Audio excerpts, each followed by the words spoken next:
तीन जादुई माखन के घड़े।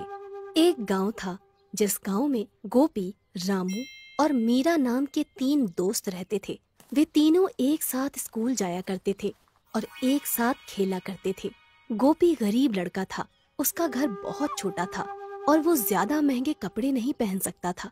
रामू और मीरा बहन भाई थे और वो बहुत अमीर थे। उनका बहुत सुंदर घर था। दोनों बहुत सुंदर सुंदर कपड़े पहना करते थे। रामू हमेशा अपनी चीजें दिखाकर गोपी को चिढ़ाया करता था, पर मीरा बहुत ही अच्छी लड़की थी। वो गोपी के लिए कभी कभी रामू के ऊपर गुस्सा हो जाती थी। गोपी की माँ शालिनी बहुत ही पूजा पाठ किया करती थी और पूजा करने के बाद पूजा के प्रसाद का एक लड्डू गोपी को जरूर दिया करती थी। एक दिन रामू, गोपी और मीरा तीनों पहाड़ी के पास खेल रहे थे। वो तीनों अक्सर वहाँ खेलने जाया करते थे। रामू ने एक बहुत सुंदर घड़ी पहनी हुई थी। गोपी, तुम जरा संभल कर खेलो ना। देखो तुम्हारी गेंद मेरी घड़ी पर न लगे। ये घड़ी बहुत महंगी है। मेरे पापा मेरे लिए दिल्ली से लाए हैं। रामू भैया, आप अपनी ये घड़ी निकाल भी तो सकते हो। खेलते समय अगर उस पर गलती से गेंद लग गई तो? बेचारा गोपी दोनों की बातें चुपचाप खड़े होकर सुन रहा था। वो कुछ नहीं बोला। क्या हुआ गोपी? चलो तुम गेंद को मेरी तरफ फेंको। गोपी कुछ उदास हो गया था। वो बोला, मीरा, मुझे अब खेलने का मन नहीं है। कल खेलेंगे। हम घर चलते हैं। हाँ हाँ, चलो चलो घर चलते हैं। शाम भी बहुत हो गई है और मुझे भूख भी लग रही है। आज मेरी मम्मी ने घर में गुलाब जामुन बनाए हैं। चलो चलो जल्दी जल्दी चलो। चलो गोपी, तुम भी हमारे घर चलो। हम तीनों एक साथ रसगुल्ले खाएंगे। नहीं मीरा, देर हो जाएगी। माँ ने जल्दी घर आने को बोला था। कल जन्माष्टमी की पूजा है ना, इसलिए। इसके बाद तीनों अपने अपने घर चले गए। घर में गोपी की माँ पूजा कर रही थी और गोपाल को भोग लगा रही थी। बेटा गोपी, आ जाओ, तुम भी भोग लगा दो। लड्डू गोपाल से जो मांगोगे तुमको मिल जाएगा। गोपी इतना सुनकर खुश हो जाता है। सच माँ, लड्डू गोपाल कुछ भी कर सकते हैं। हम जो मांगेंगे वो हमें मिल जाएगा। हाँ बेटा, वो भगवान हैं। सारी दुनिया वही तो चलाते हैं। आओ, अब जल्दी आओ। मासूम सा गोपी खुश होता हुआ भागकर भोग लगाने लगा। आज गोपी बहुत ही उदास था। रामू की घड़ी वाली बात उसे बहुत बुरी लगी थी। वो अपनी चारपाई पर रात में लेटा हुआ था और सोच रहा था, हम कितने गरीब हैं। हम अच्छे कपड़े भी नहीं पहन पाते और ना ही अच्छा खाना बना पाते हैं। रामू के पास कितने अच्छे अच्छे खिलौने हैं, पर मेरे पास सिर्फ एक गेंद। गोपी सामने की दीवार पर टंगे मंदिर के अंदर लड्डू गोपाल को देख रहा था। लड्डू गोपाल, क्या तुम हमें अमीर नहीं बना सकते? तभी गोपी की माँ वहाँ आ जाती है। गोपी बेटा, तुम सोए नहीं? रात बहुत हो गई है, सो जाओ। कल तुमको स्कूल भी जाना है। माँ, एक बात बताओ, तुम लड्डू गोपाल की बहुत पूजा करती हो ना, तुम उनको बोलो ना कि वो हमें भी रामू की तरह अमीर बना दे। ठीक है बेटा, मैं बोल दूंगी। बस तुम मन लगाकर पढ़ाई करो। तुम देखना, लड्डू गोपाल तुम्हें बहुत अमीर बना देंगे। चलो अब तुम सो जाओ। गोपी अपनी माँ की बात मानकर चुपचाप सो जाता है। अगली सुबह होते ही गोपी की माँ आवाज लगाती है, गोपी बेटा, जल्दी उठो, तुम्हें स्कूल नहीं जाना क्या? गोपी की आँख खुल जाती है और उसकी सारी नींद खराब हो जाती है। आंखें खुलते ही वो कहने लगता है, अरे लड्डू गोपाल, तुम इतनी जल्दी सवेरा क्यों कर देते हो? अभी थोड़ी देर पहले ही तो रात हुई थी और इतनी जल्दी तुमने सवेरा कर दिया। गोपी ने दीवार पर लगी लड्डू गोपाल की तस्वीर को मासूमियत से देखा और नहाने चला गया। आज जन्माष्टमी है, आज स्कूल नहीं जाना है माँ। गोपी की माँ हंसने लगती है।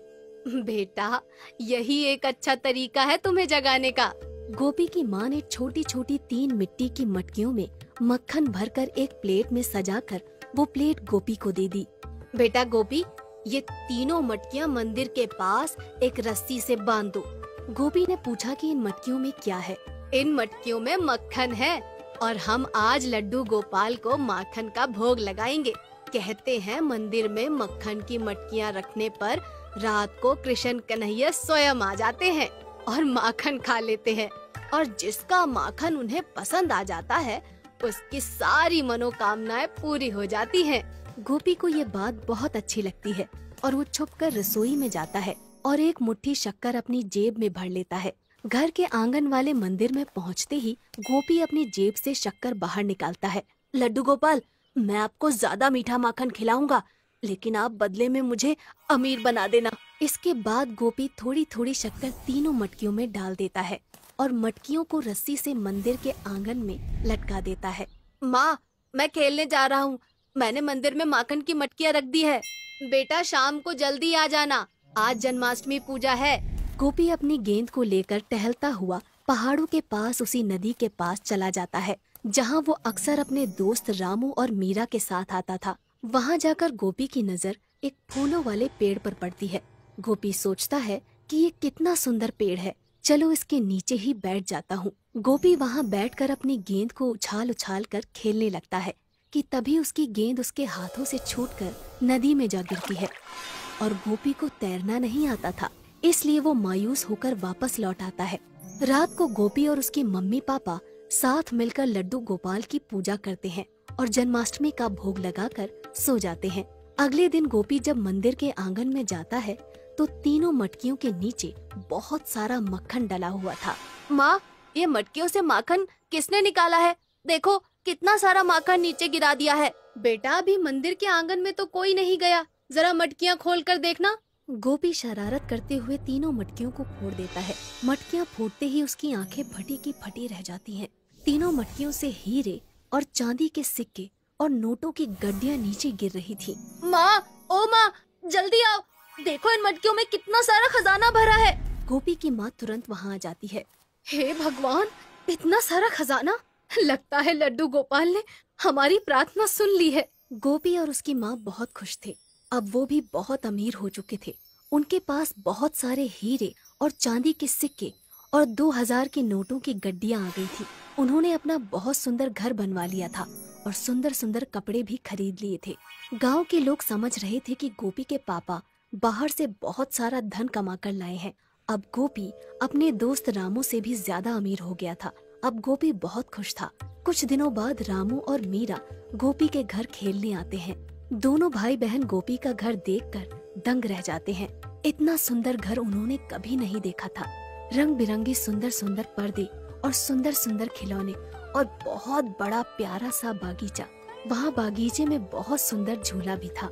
गोपी, तुम्हारे पापा बाहर से बहुत सारा धन कमा कर लाए हैं। अब तुम भी बहुत अमीर बन गए हो। हाँ रामू भैया, आप हमेशा गोपी को नीचा दिखाया करते थे। आज गोपी हमसे भी ज्यादा अमीर हो गया है और उसमें जरा भी घमंड नहीं है। उसने हमें अपने घर बुलाकर इतना अच्छा नाश्ता करवाया है। तुम सच कह रही हो मीरा, गोपी बहुत ही अच्छा लड़का है। मैंने उसके साथ अच्छा नहीं किया, उसकी बात बात पर बेइज्जती की और अपने चीजों का घमंड दिखाया। तुम भी क्या बातें लेकर बैठ जाते हो? जो हुआ उसे भूल जाओ। हम तीनों दोस्त हैं और दोस्ती के बीच में ऊंचा नीचा नहीं होता। तो बच्चों, इस कहानी से यही समझ में आया कि हमें अपना विश्वास कभी नहीं खोना चाहिए। भगवान हमेशा हमारे साथ होते हैं।